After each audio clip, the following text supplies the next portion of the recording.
为什么要学会阴阳词组呢? Why do we want to learn yin-yang character groupings? What is yin-yang? And why am I calling it yin-yang and not yin-yang? Well, that's a good question. Yin-yang is the concept of two opposites, and it comes out of the I Ching. The I Ching is also known as the I Ching or the I Ching, and it is also known as the Book of Changes. In Chinese, it's called the I Ching. And so yin-yang is the base of the whole I Ching.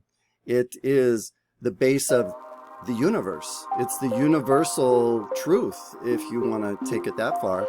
The fact that everything exists in opposites. There are two pieces to everything, basically, that we can consider. Two pieces to every experience, two pieces to every emotion, two pieces to everything. And so by finding and balancing those two pieces, we can have a complete whole.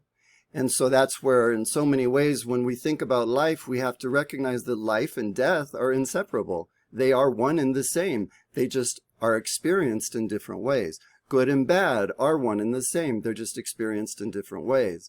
So yin and yang are also those two opposites. When we think of yin, we think of cool, dark.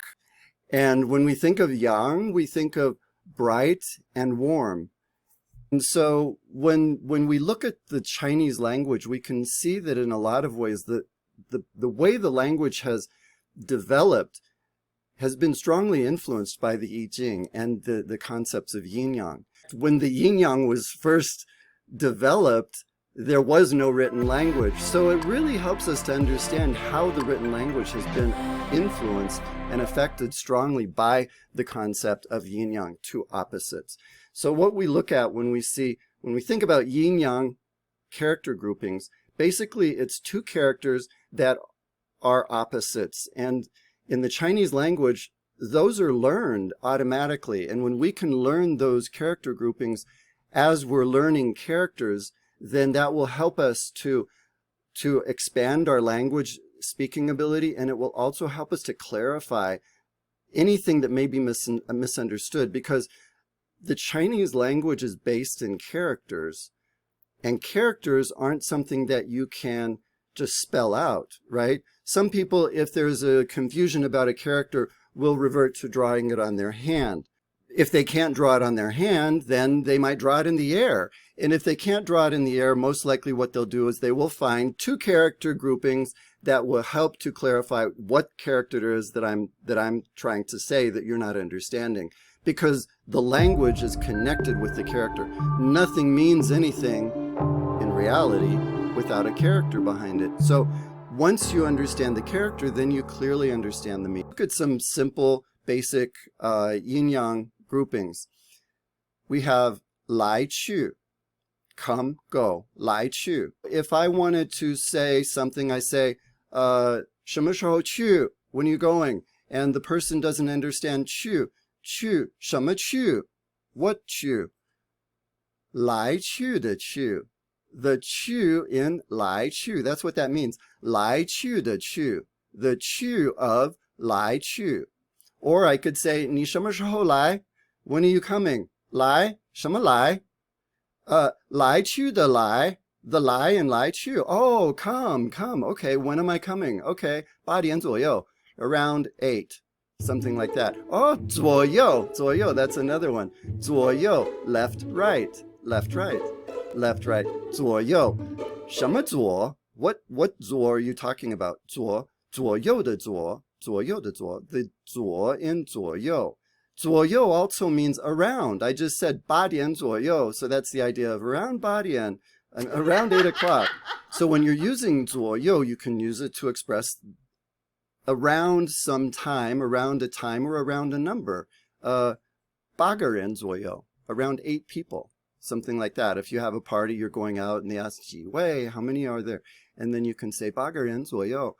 Another one that we can look at is 上下, 上下.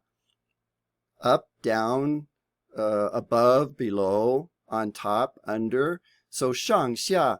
So if I say 桌下, and you're like, 什么下? What does 下 mean? And I could say 上下的下. Oh, under, okay. This is a really easy way for us to be able to clarify what's the character that I'm referring to with this pronunciation that you're not understanding.